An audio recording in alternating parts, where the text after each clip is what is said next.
dry for most by dawn. Turning quite cold across northern Scotland, some icy conditions possible here, and the showers will turn wintry. Some snow on the higher routes for sure through the night and first thing in the morning. Elsewhere, though, it's a bright and breezy kind of day. Some early rain across Kent should be gone by sunrise, and then generally, as I said, a fine day with more sunshine than today. Showers will continue to come into western parts of Scotland, and temperatures will be lower than today, won't be as mild, but these numbers pretty close to the average for the time of year.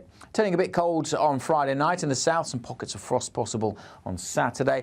Again, outbreaks of rain across the northwest of Scotland. Quite windy here on Saturday too. The breeze picking up elsewhere in the west. A bit more cloud perhaps on Saturday, but still, for most, it looks largely dry and bright, and temperatures up to 9 or 10 degrees Celsius. Goodbye. Looks like things are heating up. Boxed boilers, sponsors of weather on GB News.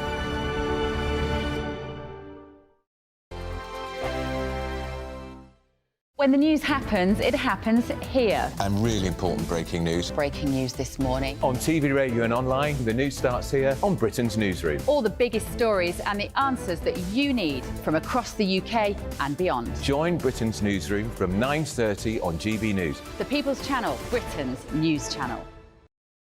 Have a great Saturday night with me, Leo Curse, on the Saturday Night Showdown. It's a crazy world out there, so come and make fun of it with me, my panel of comedians, and a couple of people who actually know what they're talking about. This Saturday Night Showdown is your front row ticket to the clown show every Saturday, only on GB News, the People's Channel, Britain's news channel. Your weekend starts here with Friday Night Live with me, Mark Dolan, 8 till 9 on GB News. Big stories, big guests and big laughs as we get you ready for a cracking weekend. That's Friday Night Live with Mark Dolan, Fridays 8 till 9 on GB News. Bring your own drinks, the admission's free. Now then, Lee Anderson here. Join me on GB News on my show, The Real World, every Friday at 7 p.m. I'm not eating bloody cat. Are you Delicious. mental? Open your mouth. OK, here comes a train. Reminds me of the scene in Singing in the Rain. Adam, is that a good one? Whoa! Join me at 7 on GB News, Britain's news channel. Good afternoon, Britain. Good afternoon, Britain. Join us, Tom and Emily, To find out what's happening in the heart of Westminster. and why it matters to you. Weekdays from midday, we bring you the most compelling stories from across the United Kingdom. And from your doorstep to our inbox, That's right, we want to hear from you, GB News. Britain's news channel. I'm Andrew Doyle. Join me at 7 o'clock every Sunday night for Free Speech Nation, the show where I tackle the week's biggest stories in politics and current affairs with the help of my 2 comedian panellists and a variety of special guests. Free Speech Nation, Sunday nights from 7 on GB News, the People's Channel, Britain's news channel. In the GB Newsroom, we bring you the news as it happens. With our team of dedicated journalists across the UK, we're ready to give you accurate reporting every day. When the news breaks, we'll be there with bulletins on GB News, the People's Channel, Britain's news channel. Wake up to the headlines with Headliners every morning at 5 a.m. We treat you to the day's biggest stories before anyone else, 7 days a week. You can catch up on everything you need to know before you've even had your kippers. Headliners every morning at 5 a.m, only on GB News, the People's Channel, Britain's news channel. GB News, unlike other broadcasters, isn't obsessed with the London-Westminster bubble. We think there's a nation beyond the M25, and that's why we talk about the issues that matter across the land. Join me on State of the Nation, 8 to 9 o'clock, Monday to Thursday, on GB News. Daisy's listening, and you should too.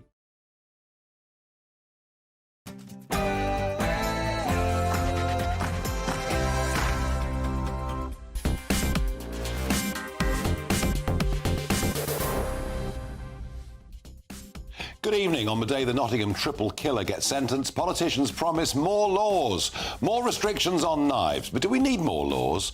Or rather, should we just enforce the ones we've got already? The government are now saying British homes for British people in terms of council housing. But do they actually mean it? And joining me on Talking Pints this evening, Mark Lebet. Perhaps you know him better as the Beast from the ever-popular The Chase on ITV. But before all of that, let's get the news with Polly Middlehurst.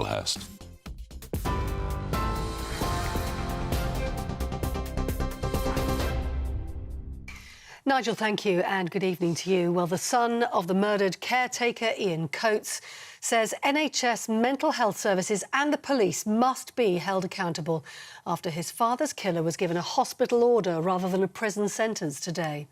32-year-old Valdo Calacane was suffering from paranoid schizophrenia when he killed Ian Coates and two Nottingham University students, Barnaby Webber and Grace O'Malley Kumar, in June last year. He pleaded not guilty to murder due to his mental condition, but did admit manslaughter. Speaking outside the court, the victim's family said the triple killer had made a mockery of the system and got away with murder. Barnaby Webber's mother, Emma, said they trusted the system, but it had failed them. At no point during the previous 5.5 months were we given any indication that this could conclude in anything other than murder. We trusted in our system, foolishly as it turns out. We do not dispute that the murderer is mentally unwell and has been for a number of years. However, the premeditated planning, the collection of lethal weapons, hiding in the shadows and the brutality of the attacks are of an individual who knew exactly what he was doing. He knew entirely that it was wrong, but he did it anyway. Emma Webber speaking there outside the courtroom. Well, the government's been defending its record on tackling knife crime in a third crackdown in 8 years. The Home Secretary says the new restrictions are aimed at closing what he calls a loophole, which allows some types of so-called zombie knives to be kept and sold. And while Labour says the new legislation doesn't go far enough and there needs to be tougher penalties, James Cleverly says the government is taking the right action. I became Home Secretary. I made the immediate decision to go further, to put forward this secondary legislation to support what we've already done, to make the possession of zombie knives illegal and to close the loophole. So I'm very pleased we're taking action now. We have seen a reduction in crime. We have a plan to drive it down further. That plan is working. We're determined to take these knives off the streets. James Cleverly. Well, in other news today, a man has been sentenced to 13 years in prison for encouraging and paying for the sexual abuse of young children around the world. Over a period of 9 years, Matthew Bauer from Kent sought out people online, both adults and children, who he could coerce into sending him explicit content. The 52-year-old first denied the crime, saying he'd been hacked, before pleading guilty to 15 offences and making more than 1,700 indecent images of children. 3 people have been arrested for allegedly posing as immigration lawyers and facilitating false asylum claims, all from a garage in Manchester. The Home Office has revealed that the suspects, including a married couple, charged over £3,000 per client for fake documents. It's understood those arrested were British and Chinese nationals. The government says it is relentless in finding those abusing the immigration system for profit. And lastly, criminal gangs who try to smuggle items into prisons using drones will face new penalties from today. New 400-metre no-fly zones are now in force around British prisons. That means anyone caught trying to fly items like phones, drugs or weapons into jails using drones will pay a £2,500 fine. There'll also be a 10-year maximum prison sentence for anyone breaching the new restrictions. And that's the news on GB News, across the UK on TV, in your car, on digital radio and on your smart speaker. This is Britain's News Channel.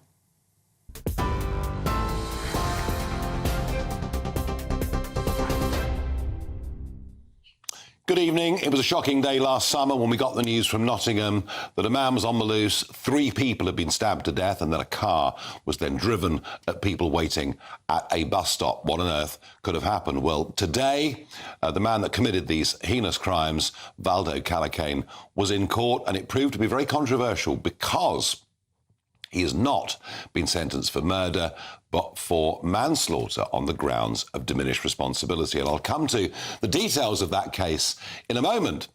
But of course, the day has been used by Sir Keir Starmer, by the Home Secretary James Cleverly, all promising new laws, more laws, bans on the sale of zombie knives online. Ideas that if Labour get to power, those caught possessing a weapon without a good reason for having it will be subject to tags and much else. But I just wonder, do we really need more legislation? Do we need promises coming from both sides of the political divide that something will be done, might it not be better to enforce the laws that we've actually currently got? Might it not be better to go back to stop and search in the streets and in the areas where knife crime is prevalent? Wouldn't that make more sense than yet more promises of bans and tougher sentences? Frankly, whether it's a zombie knife or a knife you get from your kitchen drawer, it is not about the weapon, it's about the person that is using it. That's how I feel. But before we get to that debate, and by the way, I'd love your thoughts on this too. You know, do we need more laws? Farage at gbnews.com. Before we get to that, let's find out what happened in court in the East Midlands today. And I'm joined by Will Hollis, GB News' East Midlands reporter. Will, just give us a summary, please, of the events of the day. Yes, well, today here at Nottingham Crown Court, Valdo Calacane, who also goes by the alias Adam Mendez, was sentenced to a hospital order. He will now spend most, if not all, of his life at Ashworth High Security Hospital in Merseyside. Calacane will never see the inside of a prison cell, and his sentence will be indefinite. Today we've heard from Justice Turner, who said that because of Valdo Calacane's mental illness, the condition schizophrenia, he might not have committed these acts. Calacane pleaded guilty not to murder, he pleaded guilty to manslaughter, but under the grounds of diminished responsibility because of his illness. Now that's something that's been incredibly controversial here at Nottingham Crown Court, because the family members of students Barnaby Webber and Grace O'Malley Kumar, as well as school caretaker Ian Coates, came to Nottingham expecting a murder trial, and that decision was clear to see how much it was not what they were expecting. When we were on the court steps here at about midday, Barnaby Webber's mum Emma said that true justice has not been served today. We as a devastated family have been let down by multiple agency failings and ineffectiveness. She's talking about not just the police, not just the CPS, but also mental health services here in the East Midlands. Calacane had been sectioned 4 times since the year 2019. Speaking about the police, she says she has grave concerns about Nottinghamshire Police.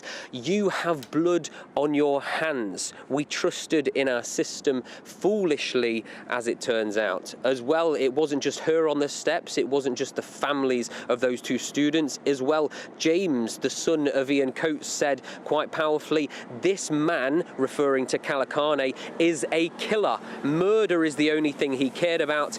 He's gotten away with murder. It is, of course, referencing to that night and that day on the 13th of June, 7 months ago now, when Nottingham, as well as the whole country, woke up to the devastating scene. Most of us initially thought there might have been some sort of terrorist attack. The scale of it was unknown in this part of the country. 4 different locations where Valdo Calacane had first stabbed those 2 students on Ilkeston Road multiple times with a double-edged dagger. He was carrying around a rucksack full of weapons. He then tried to break into a hostel where homeless men were living. He was pushed away, punched away from the window. Then he moved on to Magdala Road, where he convinced Ian Coates to step out of his van before stabbing him again to death. Stole Ian Coates' van, driving it into the city, into 3 pedestrians who this week we heard were lucky to have survived. The police say that while Calacane during this rampage was wanted by police, a warrant out for his arrest for an alleged crime, an assault on a police officer, they say that they should have pursued it. That's something that is agreed by all of the families here. But as well, what has been agreed unanimously is by the psychiatric doctors that spoke this week here at Nottingham Crown Court, that Valdo Calacane would not have committed these crimes unless he had been suffering an episode with paranoid schizophrenia, voices in his head that were telling him to kill. Will Hollis, thank you very much indeed for that comprehensive report, and you can only really sympathise with the families and the way in which they feel. They feel cheated by the system. They feel cheated that it wasn't a full murder trial. But goodness gracious me, this man had been sectioned 4 times since 2019. He should not have been out free on the streets. And that, I think, is something that will live with these people for the rest of their lives. Now, Rory Gagan is a former special advisor to Boris Johnson when he was Prime Minister on Justice and Home Affairs, and himself a former police officer. Rory, thank you for joining me. I'm very struck today that the Home Secretary is promising tougher sentences, that Keir Starmer is talking about bans on buying certain types of knives online, and a new programme that Labour will bring in to try and reform offenders. It seemed to me that we actually have enough laws in place already. You know, it is already a criminal offence to walk down the street carrying a dangerous bladed weapon or religious reason that you've got this knife with you. Do we need more laws, or do we have enough in place already? Thank you, Nigel. Yeah, look, I mean, we've got more than enough law. Laws going after sort of, you know, the supply, the sale and stuff, you know, by all means pursue those things. But the biggest loophole, let's be honest about this, the biggest loophole is not backing the police and supporting the police and empowering the police to undertake sufficient volumes of stop and search. And then coupled to that, it's not sentencing those who do get caught with weapons to a sufficient sentence. You know, today's plan from Labour, I mean, you could take the badge off, you could go back to 2018, 2017, 2016, 2015, put a Conservative Party branding on it, and you wouldn't know any different, right? There's an arms race, I think, in sort of empty gestures, frankly, stuff that sounds a bit tough, stuff that might make a marginal difference, like a 0.1% difference. But the elephant in the room and the issue that successive governments and the main political parties that we have represented in Parliament have consistently failed to get a grip of, which is the lack of prison capacity, the lack of support for policing. And frankly, we're more likely to see pro-crime and pro-criminal policies emanate from Westminster and Parliament and those who work in and around that space than we are to see anti-crime and anti-criminal policies. So I think, you know, the biggest loophole, is not the lack of law, it's the lack of the enforcement of it. Yeah, well, you've said that very, very powerfully indeed, Rory. I mean, I'm struck too politically that actually there's almost no difference between the Labour position and the Conservative position on this. A cynic would say many other issues too, but let's stick to this just for the moment. Let's go back to policing. You know, one of the arguments that is increasingly being used by young people is they want to carry knives because they now feel safer carrying a knife for fear that somebody else who might do them harm is carrying a knife. Now, presumably, you know, if you set up on a Saturday night, you know, in one of the big high streets, and it could be Birmingham, London, Nottingham, but Liverpool, any of our, I mean, the idea that it's always London. Yeah, but it's always London that makes the news with this, but it's not actually per capita. This stuff is worse in Birmingham and other places. A fact I think that the media often tend to forget with our kind of London-based media. But if you set up stop and search on a Saturday night, you know, and you find 80 people in a high street that are carrying dangerous bladed weapons. Now, the police, of course, risk, if it's an area with a high ethnic population, are being accused of using racial profiling. But even if the police feel supported enough to carry out one of those type of raids, what will happen to those 80 young people? Well, all too often, and virtually in, let's be honest, more likely than not, slap on the wrist. We're in slap on the wrist territory. You know, we've enabled, over successive decades, we've allowed political parties to talk tough but rarely deliver. And we've seen that perhaps most profoundly in this context of youth justice. You know, young people, there's a reason they're exploited by criminal gangs, right? Because they face lesser sentences. There's a reason they're exploited by criminal gangs, which is that basically the police and everyone else is told to treat them with kid gloves. And the truth is that doesn't help the young person who may well be being exploited, though plenty might choose to enter a sort of criminal sort of lifestyle or career, whatever you want to call it. But yeah, in essence, it's slap on the wrist territory. And we even see it, even when Parliament sort of sought to push a kind of 2-strike rule for adult offenders, never mind children. even then, the judiciary sort of find a way, and the prosecution and the police, they find a way to ensure that it's not dealt with as robustly as the public would like. And I think basically there's a moment coming up, I think, soon, where essentially people, and that's all of us, I include myself in that, the next time we're facing a general election, we need to ensure that we do not give our vote to parties who are not serious about tackling these issues. You know, part of the problem at the moment, of course, is that in terms of those parties we see in Westminster, none of them really offer the sort of serious solutions that we need. You know, you speak to the average police officer, they will happily rattle off examples of people. And as a former officer myself, I can tell you, there were young people who, frankly, we dealt with them. We caught them. You know, I would go out, stop and search, catch them, put them before the court. And then instead of dealing with them, instead of giving them the support they need, the security they need, the safety they need of a custodial sentence, what we do is we let them run wild. We let them run around London, ticking time bombs, and increasingly through things like county lines, we see them not just run around London as ticking time bombs, we see them flow out to market towns where obviously mayhem can ensue. So for me, just as with the small boats issue, Nigel, I think there's going to come a moment where basically the public, we all need to stand together and withhold our vote from parties who are not serious about this. And I think the two main parties who currently dominate Westminster, currently dominate Parliament, they need to seriously think about this ahead of the next general election, or else I suspect they'll soon come to discover just how wide that gap is between the public and themselves. Absolutely fascinating. Rory Gagan, thank you very much indeed for that testimony. Boy, that was really, really powerful, wasn't it, from somebody who's been there, at the heart of government, at the heart of government policy, just pointing out tough words from politicians, no delivery at all, and almost no difference between Labour and the Tories. Wow, strong stuff. In a moment, a cry. British homes for British people. Yes, the government are considering. How can they make sure that council housing goes to British people before immigrants? Do they actually, really, seriously mean this? Or is it just, once again, electioneering?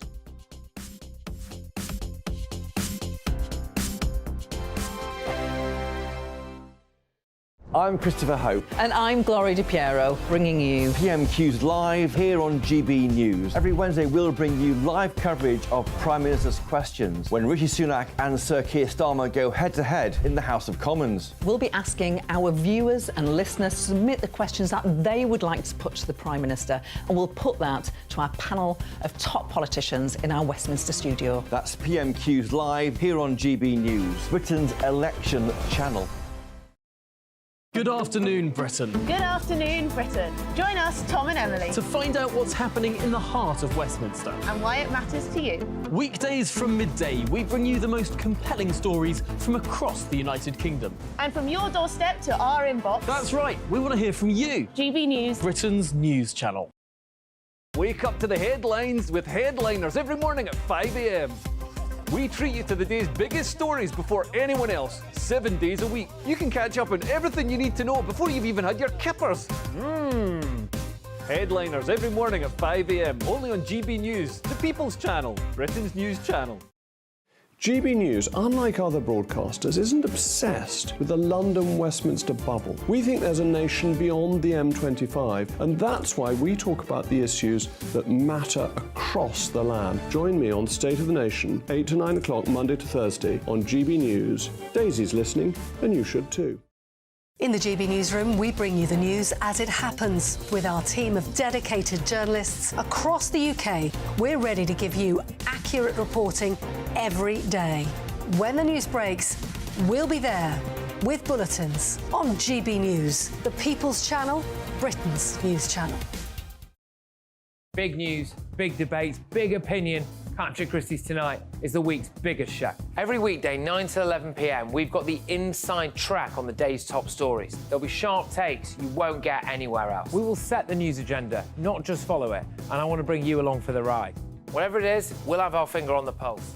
It's news, but it's this close to entertainment. Patrick Christie's Tonight, 9 to 11 p.m, only on GB News, the People's Channel, Britain's news channel. Your weekend starts here with Friday Night Live with me, Mark Dolan, 8 till 9 on GB News. Big stories, big guests and big laughs as we get you ready for a cracking weekend. That's Friday Night Live with Mark Dolan. Fridays 8 till 9 on GB News. Bring your own drinks. The admission's free. I'm Andrew Doyle. Join me at 7 o'clock every Sunday night for Free Speech Nation, the show where I tackle the week's biggest stories in politics and current affairs with the help of my 2 comedian panellists and a variety of special guests. Free Speech Nation, Sunday nights from 7 on GB News, the People's Channel, Britain's news channel.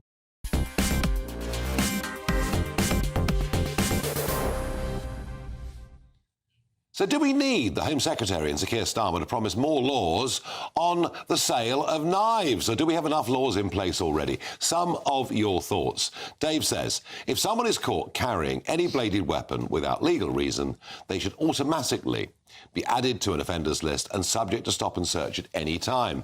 If caught again within this time frame, jail. Jeff says, always about laws rather than stopping the reasons for it. Typical Tories, no clue. Laura says we should build more prisons. Anyone caught carrying a knife should serve at least 10 years. Laura, we might need to build on that plan quite a lot of prisons. Now, we've heard it all before, haven't we? British jobs for British workers. British people will be at the top of the list for council housing, and yet there is a feeling, there is a perception in the country that that simply isn't the case. A feeling that people come here as refugees, they come here maybe across the Channel, and they're allowed to stay. They come from Ukraine or other parts of the world. They're given indefinite leave to remain. And there is a feeling, a perception, in many parts of the country that actually council housing is favoured for those people rather than for families who perhaps have lived in their cities for generations, perhaps in some cases even for hundreds of years. And yet, Liam Halligan, who joins me in the studio, suddenly the government are saying, oh, it's OK, we're going to start prioritising British people. We've heard it all before, haven't we? I think there might be an election funny in the offing, Nigel. Funnily you should say that. Look, the fundamental underlying problem here is a shortage of what we call social housing. That is council housing provided by councils and housing provided by not-for-profit housing associations but allocated by councils for low-income, otherwise vulnerable families for roughly half the market rent. Now, in 1979, at the eve of the Thatcher era, a third of British households lived in social housing. A third. 1 in 3. It's now about 1 in 8.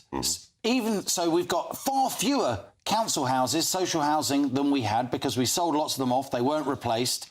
But also, we've got far fewer per head because we've got about 20 million more people than we did. And a waiting list of about 1.2 million people. And a waiting list of about 1.2 million people. And let's be clear, those 1.2 million people will often include families in deep need. I must mention the charity Shelter, maybe not your natural affinity, but I know you respect them as well. They do great work in this area. A lot of those families are in bed and breakfast, they are in temporary accommodation, they are in substandard accommodation, almost Dickensian. These are not necessarily people who don't want to go and work for a living. These are families in genuine need. Now, we've got a situation where the election's approaching, Labour knows it needs seats in the Red Wall, win them back from the Tories, and they know that across the Red Wall in particular, a lot of families are worried that their kids can't get the council housing that they had. They can't afford to put a roof over their heads, they can't afford the private rental market, and they certainly can't afford to buy. And lots of families are in that position.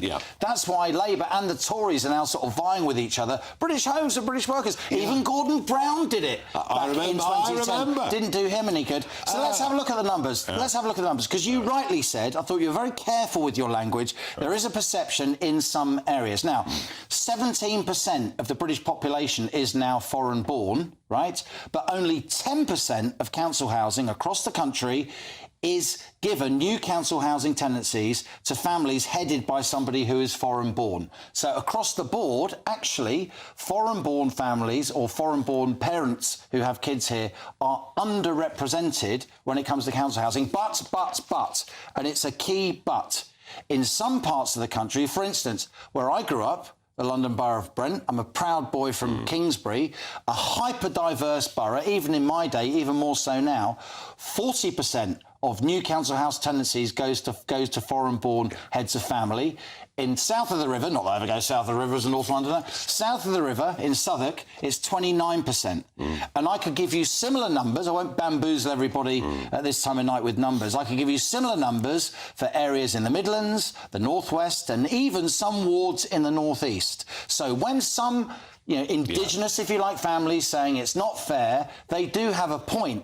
But a lot of people will throw at them the general statistics across the country that show that foreign-born households are not overrepresented on the council house waiting list and tenancies, even though they are in specific areas. There are some groups, though, sub-Saharan Africans, appear to be, take up a huge percentage of social housing. So it depends, to some extent, with migrant groups, how upwardly mobile they've been or they haven't. And clearly, this particular group, sub-Saharan Africans... there aren't many Hong Kong Chinese who have emigrated here who are in social housing, for instance. Exactly. So the point you're making is there are parts of the country in which that particular feeling amongst the general public is true. Is a valid feeling and one that politicians are stupid to deny. Hoity-toity economists like me are wrong to dismiss. This is real people's lives and livelihoods. Take it from me. My mum grew up in a council house, 10 kids, as did many of my cousins. I was first-generation home ownership. I understand absolutely to my fingertips the gnawing insecurity that comes from having a council house and worrying that your kids who have low-income jobs or other difficulties in their lives won't get a council house, even though you've been paying into the system for generations. Yeah, and they can make these promises because it's an election, but nothing will change at all. Well, it strikes me that in only 2 of the last 43 years, have we built more council houses than we've demolished. No. Look, the sale of council houses, for those people that could buy their council houses, was a wonderful thing. It was a great idea, but the legislation said you had to replace them one for one. And it didn't happen. The Heseltine, Peter Walker legislation, and it didn't actually happen. And still, there's this mad situation where if a local authority builds a council house, and then it has to sell it after 3 years of some family living there, it then has to give 5/6 of the money from the sale back to the Treasury. I know. I really sympathise with local council leaders, and I know many that they converse with me. I wrote about them in my book, Home Truths. They want to build council houses, but it just doesn't make any sense because they're going to have to sell them on immediately, and it's not as if they can keep the money to build more. The Treasury rules, the ever-grasping centre, the Treasury Whitehall, they want 5/6 of the money back. This needs a complete rethink. We ran a feature last night on Bakewell. Market town up in Derbyshire, the last bank about to close, the usual problem, Liam. Nice with a cup of tea as well. Well, funny enough, it was Adam Sherry, our correspondent, was there. It was really quite amusing. But, I mean, again, the small business, the market trader, he's taking 5s and 10s. He's now got a 25-minute drive to bank his cash. All of that stuff. Another bombshell today from Lloyds. Indeed. That Bakewell story, it shows that a big kind of banking desert, if you like, up there in a beautiful part of the country. It's indicative of branches closing, high streets being hollowed out, not just in towns, but many cities as well. And I think maybe under the cover of that NatWest announcement up in Bakewell, knowing that we were all talking about NatWest and Bakewell, I think Lloyd just slipped out the news that, we're going to lay off 1,600 people as well in our branch network because we're closing lots of branches. 10 years ago, Nigel, 2012, there were 14,000 branches locally of banks and building societies. How many now? Just over 8,000, a 40% drop. Absolutely massive. Lloyds, in their defence, they say that for the 1,600 jobs they're losing, they're creating 800 more. It's a net loss of 800, but those 800, they'll be kind of tech bro, vibey jobs, little moustaches, funny shoes. Working from home. Flat white lattes in Shoreditch, the places you don't hang out. And it will be the little local part-time jobs for families in banking branches, the convenience of keeping local communities together through the banks across the country. They're the ones that will lose their jobs. So, yes, we're losing only 800 jobs from Lloyds, but I think, for me, we're losing a lot more than that. Yeah, and as you say, the impact on local communities. I mean, well, as you know, the whole banking issue is something that I've been campaigning. You should look at it sometime. I know, maybe one day get involved. Tell me about your situation. The country needs to know. One last quick thought on this. There is a solution to this. It's the hub. It's the banking hub. It's a small office in a high street where there's a couple of tellers and they can withdraw and pay in cash and perform basic banking services for the big four, plus maybe some of the building societies as well. And yet, in total, there's about 2 or 3 dozen around the country. But you know what? There's a reluctance. I don't think the banking industry actually wants to do it, Nor do because as well as saving money on staff costs when you diminish the branch network, even though if you get a banking licence, you've got a legal obligation to provide banking services. That all seems to go by the wayside. The big banks, they want to save the money from the staff of local banks. They want to sell off the property and make money from that. But do they really want physical banking? Don't they want entirely internet banking? Otherwise, they can sell / rent the data to the tech giants. Otherwise, they've got all those cash handling costs. Because the hubs would work. Because the hubs would work and would keep cash flowing. And I've said it before, you know, you and I have been, you know, hauled over the coals by the headmaster, haven't we, for stressing that we want to keep cash, even though 250,000 GB News viewers and listeners said that we were right. The Chancellor said we was right when we gave him a petition in Downing Street. The Prime Minister said we were right at the House of Commons dispatch box. But I don't believe the big bank's future business model involves much cash, however much ordinary people want and need cash. Sadly, I agree. Liam, great to see you. In a moment, the leading EU politician, a former colleague of mine from the European Parliament, now calling for the European Union to have its own nuclear deterrent. No, I'm not making it up. All of that in just a couple of minutes. Your weekend starts here with Friday Night Live with me, Mark Dolan, 8 till 9 on GB News. Big stories, big guests and big laughs as we get you ready for a cracking weekend. That's Friday Night Live with Mark Dolan. Fridays 8 till 9 on GB News. Bring your own drinks. The admission's free. Wake up to the headlines with headliners every morning at 5 a.m. We treat you to the day's biggest stories before anyone else, 7 days a week. You can catch up on everything you need to know before you've even had your kippers. Headliners every morning at 5 a.m. only on GB News, the People's Channel, Britain's news channel. In the GB Newsroom, we bring you the news as it happens. With our team of dedicated journalists across the UK, we're ready to give you accurate reporting every day. When the news breaks, we'll be there with bulletins on GB News, the People's Channel, Britain's news channel. Big news, big debates, big opinion. Patrick Christie's Tonight is the week's biggest show. Every weekday, 9 to 11 p.m, we've got the inside track on the day's top stories. There'll be sharp takes you won't get anywhere else. We will set the news agenda, not just follow it, and I want to bring you along for the ride. Whatever it is, we'll have our finger on the pulse. It's news, but it's this close to entertainment. Patrick Christie's Tonight, 9 to 11 p.m, only on GB News, the People's Channel, Britain's news channel. Good afternoon, Britain. Good afternoon, Britain. Join us, Tom and Emily, To find out what's happening in the heart of Westminster. and why it matters to you. Weekdays from midday, we bring you the most compelling stories from across the United Kingdom. And from your doorstep to our inbox. That's right, we want to hear from you. GB News, Britain's news channel. GB News, unlike other broadcasters, isn't obsessed with the London-Westminster bubble. We think there's a nation beyond the M25, and that's why we talk about the issues that matter across the land. Join me on State of the Nation, 8 to 9 o'clock, Monday to Thursday, on GB News. Daisy's listening, and you should too. I'm Andrew Doyle. Join me at 7 o'clock every Sunday night for Free Speech Nation, the show where I tackle the week's biggest stories in politics and current affairs with the help of my 2 comedian panellists and a variety of special guests. Free Speech Nation, Sunday nights from 7 on GB News, the People's Channel, Britain's news channel. GB News is Britain's news channel, and now you can support it. All you have to do is scan that QR code that's up on your screen right now, or you can go to gbnews.com/support and become a GB News member. You'll have fantastic benefits. We're also going to organise special events where you as GB News members can meet the presenters, the on-screen faces. Scan the QR code or go to gbnews.com/support. Thank you so much.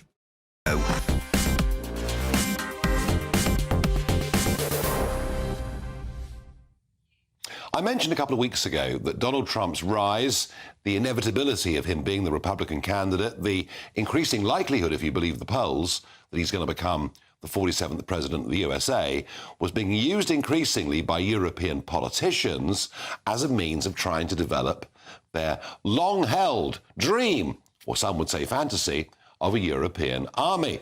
The argument goes, Trump will leave NATO, therefore Europe needs to do this stuff for itself. Now, folks, there is no evidence of that whatsoever. All he ever did when he was president last time round is condemn 25 NATO members for not paying the basic membership fee. But fast out of the blocks today came Manfred Weber, a former colleague of mine from the European Parliament. He's the leader of the centre-right EPP group. They're the biggest political grouping across the European Union. He was talking to Politico, and he was talking about European nuclear defences, the fact that NATO relies heavily on US nuclear warheads. And he has said, Europe must build deterrence. We must be able to deter and defend ourselves. So it isn't just an active army, air force and navy the European Union now wants. They now want their own nuclear weapons. This strikes me as being mad, strikes me as being really rather dangerous too. Well, joining me to discuss this is Hamish de Bretton-Gordon, former commanding officer of the UK's Joint Chemical, Biological, Radiological and Nuclear Regiment, and of course a former army officer. Hamish, we've seen a little bit of this before, haven't we?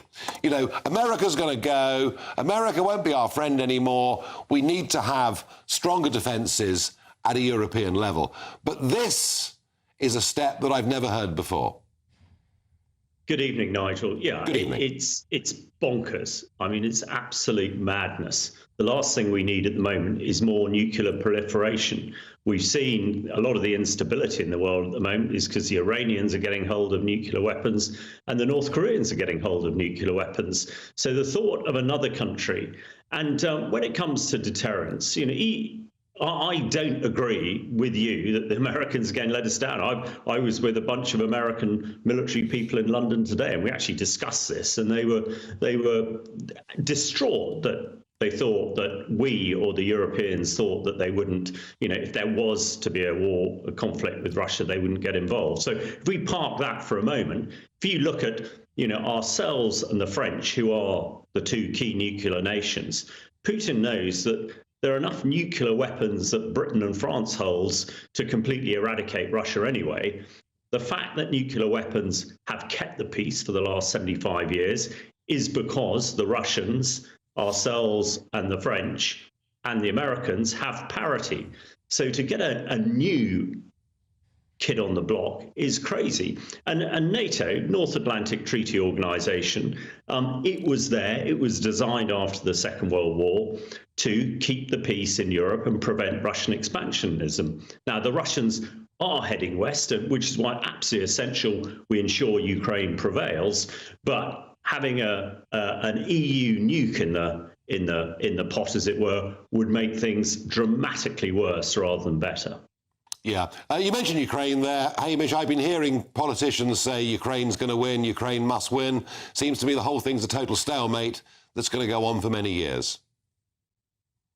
Well, let's hope it doesn't, and that's certainly I think the desire of everybody in Europe and the US. The critical thing is that we keep supplying Ukraine with the ammunition it needs and the weapons it needs. True, at the moment things are in some sort of stalemate, but I think there are a few glimmers on the horizon that Ukraine now has maritime superiority. The Black Sea Fleet has disappeared. That's key.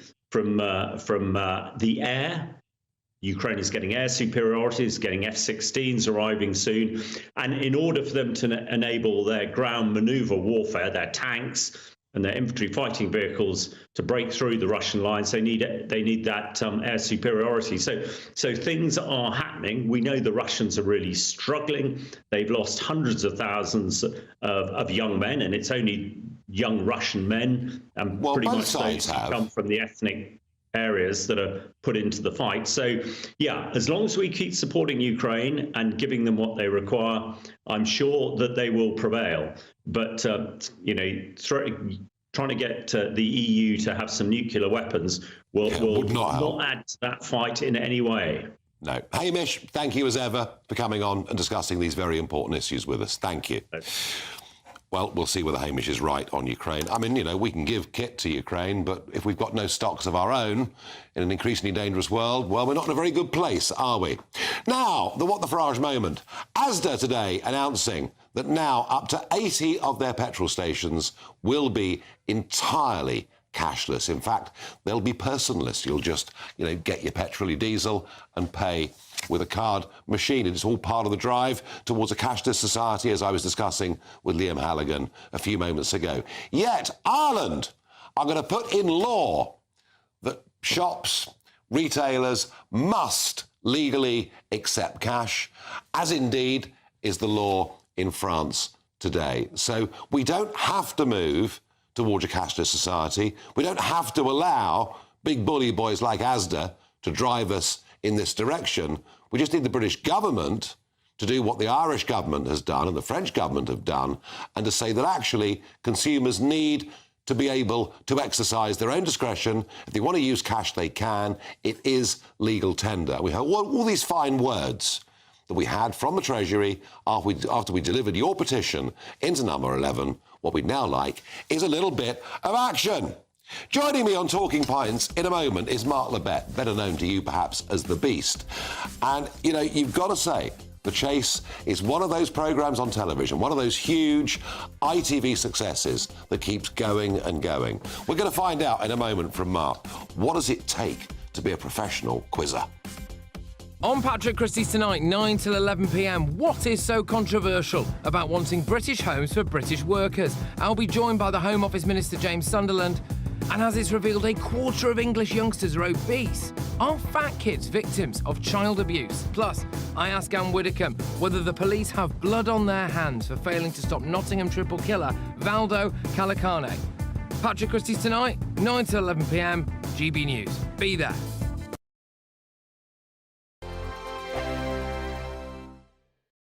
Join us every night on GB News at 11 p.m. for Headliners, which is 3 top comedians going through the next day's news stories, which is exactly what you need, because when the establishment has gone crazy, you need some craziness to make sense of it.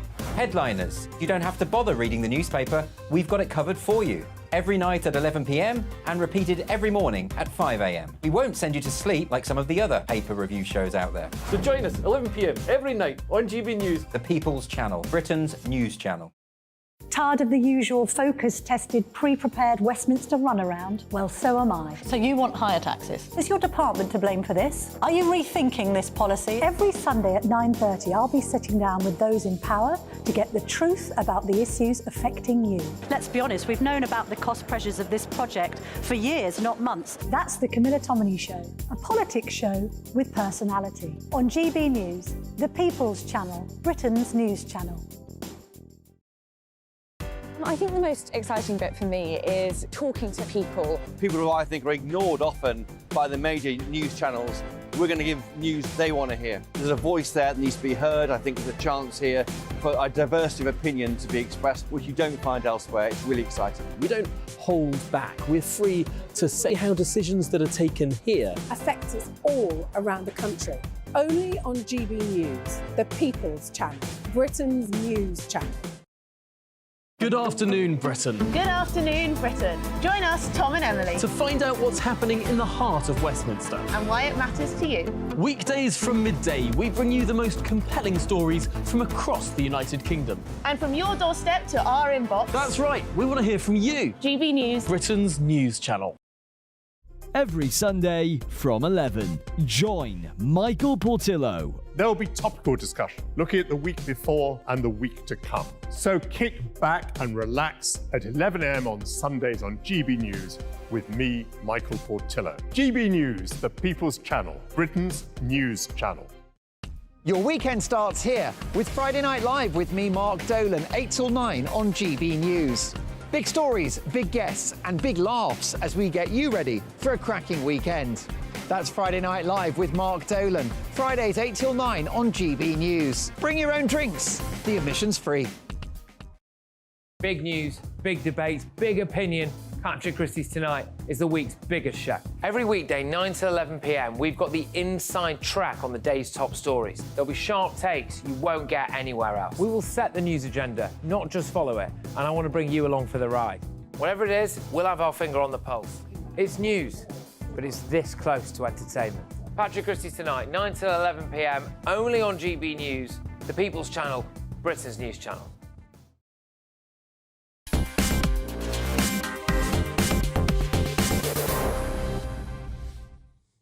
Right, listen in, concentrate. Before I introduce you to my Talking Pints guest, have a look at this clip of Mark Lebet. And there he is, and he's doing his job. Yes, he's doing his job on The Chase. See how you can compete against him with these questions. Andy Bell and Vince Clarke made up Eurasia. what band? Correct. Liz Lemon is a character in what US comedy 30 series? Rock. Correct. What's the name of Margaret Thatcher's son? Mark. Correct. Riesling is a variety of what fruit?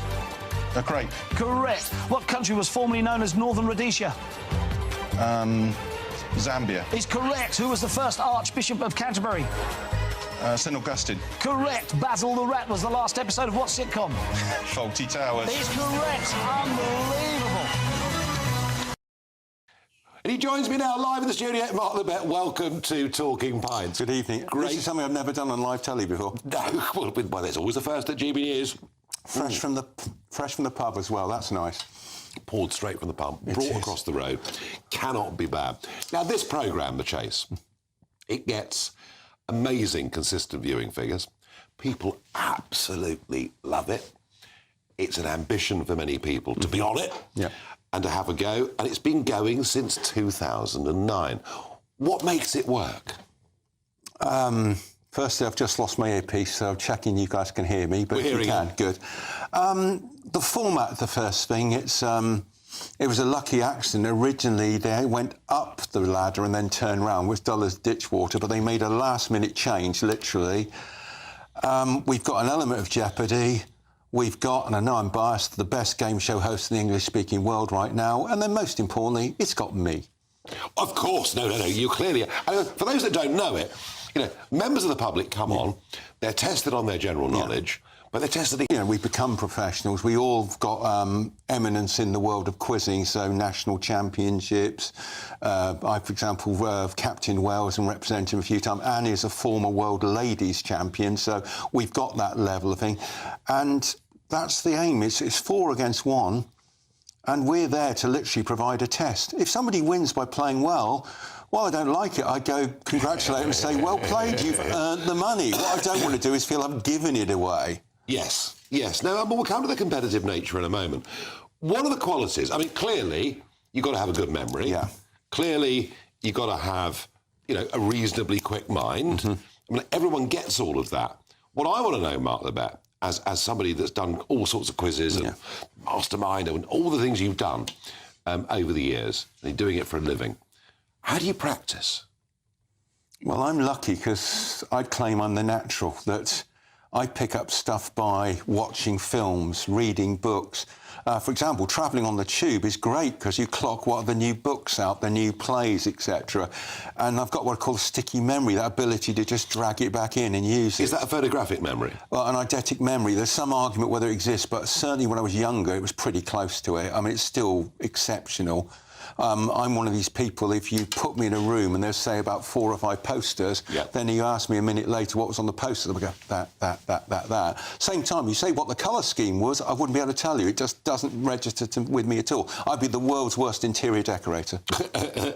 Now, you know, you're an academic, you know, MA, mathematics at Exeter University, all those things. College Oxford, but... I got that wrong, sorry. No, and you've got, you know...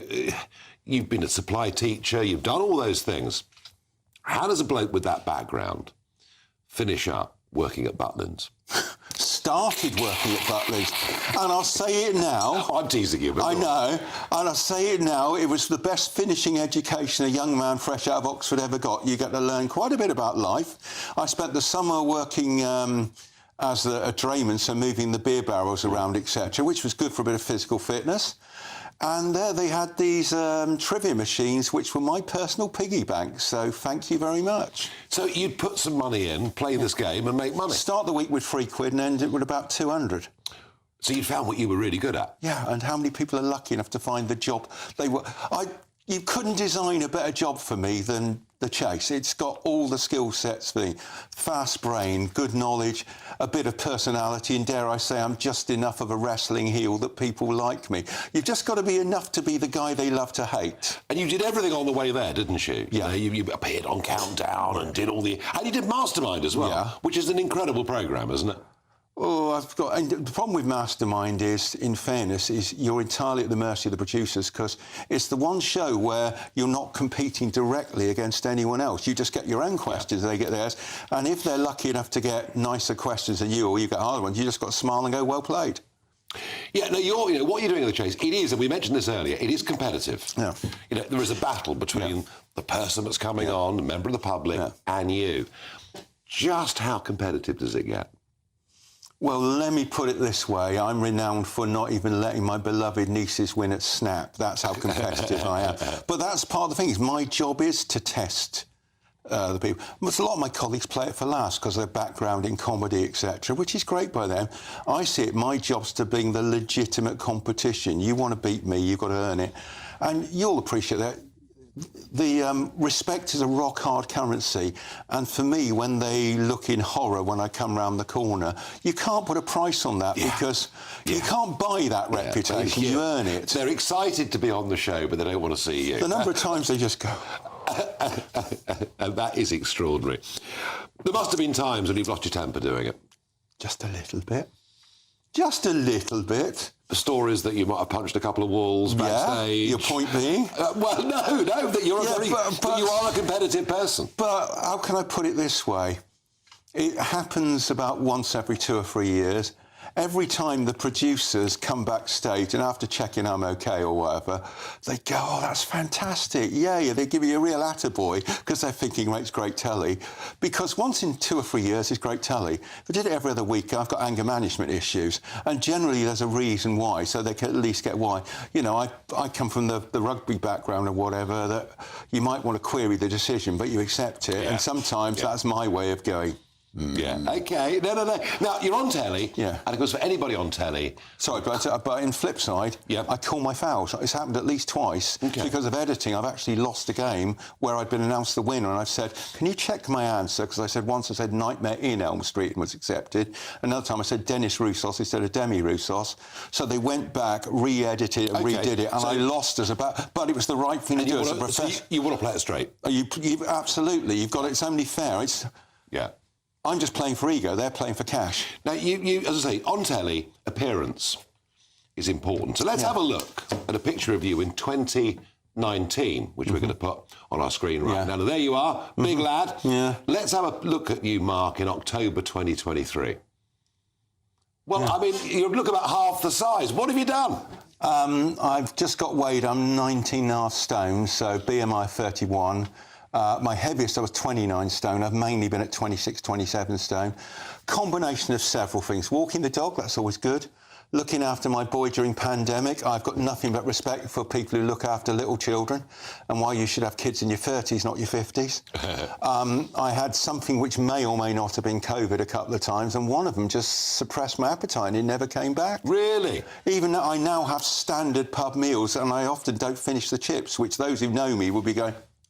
So there's no Ozempic, that drug? No, I can have that if I want. Right, but you don't need any of that? Well, if I keep going down the way I do, like I said, BMI's 31. If I can get the BMI under 30, I know my agent is salivating at then using me as a poster boy for one of the dietary companies. Yeah, well, you've done amazingly well. And Mark, The Chase, how do people get on The Chase? If they want to come and do battle with you, what do they have to do? Well, firstly, if you're a celebrity, I turn around and ask you, would you like to be on The Chase, and get your agent to give my producer a call? I'd love to have a go. It's a bit interesting if they put you up against it. Anyway, I digress. Right, but fine. If you're a regular, we'll hold you to that. If you're a regular member of the public, it's as easy as just applying to itv.com, and there's a page to apply to The Chase. There's an application form. I would strongly advise people do the following things. One, don't lie, because we'll catch you out on it. Secondly, your personality is more important than your score. We're an every-person show. We love the fact we have people on who are 18. We've had someone on today who was 86 years old, and unlike a lot of shows, we love having them on. I tell you what. But have a funny story to tell about yourself, something that's interesting for Brad. You want to have a crack? itv.com. Mark, thank you ever so much for joining me. My pleasure. Oh, you outdrunk me. Cheers. And you know what? I'm going to have a go at this. I'm going to do a celebrity chase. I'll do it against Mark. We'll see who wins. I bet he does. Let's have a look at the weather. Looks like things are heating up. Boxed boilers, sponsors of weather on GB News. Alex Deakin here with your latest weather update from the Met Office for GB News. Good evening. After a fairly cloudy but mild Thursday, Friday looks much brighter, with most of us seeing some sunny spells. A couple of weather fronts to swing across the country, though, tonight. This one's already bringing cloud and rain to parts of northern England and Wales, and this one will bring a band of quite heavy rain that'll zip across Scotland and Northern Ireland this evening, and the gusts will suddenly pick up as that rain band moves across, and it will then spread across most of England and Wales from west to east. So we'll all see some rain through the night, but tending to become dry for most by dawn. Turning quite cold across northern Scotland. Some icy conditions possible here, and the showers will turn wintry. Some snow on the higher routes for sure through the night and first thing in the morning. Elsewhere, though, it's a bright and breezy kind of day. Some early rain across Kent should be gone by sunrise, and then generally, as I said, a fine day with more sunshine than today. Showers will continue to come into western parts of Scotland, and temperatures will be lower than today, won't be as mild, but these numbers pretty close to the average for the time of year. Turning a bit cold on Friday night in the south, some pockets of frost possible on Saturday. Again, outbreaks of rain across the northwest of Scotland. Quite windy here on Saturday too. The breeze picking up elsewhere in the west. A bit more cloud perhaps on Saturday, but still, for most, it looks largely dry and bright, and temperatures up to 9 or 10 degrees Celsius. Goodbye. A brighter outlook with Box Solar, sponsors of weather on GB News.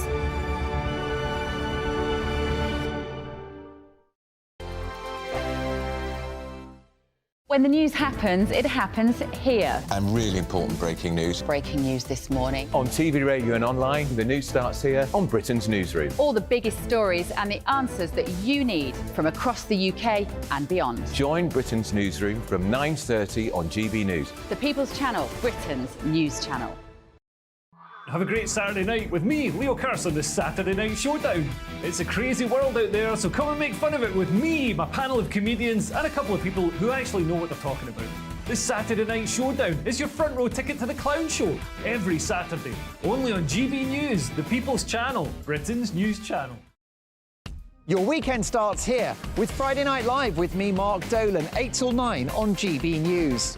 Big stories, big guests, and big laughs as we get you ready for a cracking weekend. That's Friday Night Live with Mark Dolan. Fridays 8 till 9 on GB News. Bring your own drinks. The admission's free. Now then, Lee Anderson here.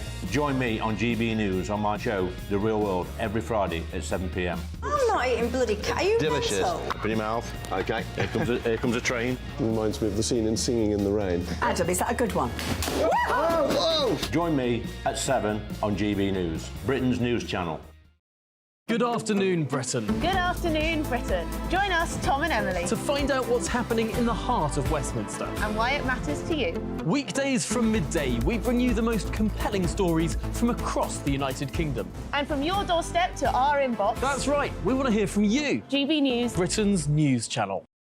I'm Andrew Doyle. Join me at 7 o'clock every Sunday night for Free Speech Nation, the show where I tackle the week's biggest stories in politics and current affairs with the help of my two comedian panellists and a variety of special guests. Free Speech Nation, Sunday nights from 7 on GB News, the People's Channel, Britain's news channel. In the GB Newsroom, we bring you the news as it happens. With our team of dedicated journalists across the UK, we're ready to give you accurate reporting every day. When the news breaks, we'll be there with bulletins on GB News, the People's Channel, Britain's news channel. Wake up to the headlines with Headliners every morning at 5 a.m. We treat you to the day's biggest stories before anyone else, 7 days a week. You can catch up on everything you need to know before you've even had your kippers. Headliners every morning at 5 a.m. only on GB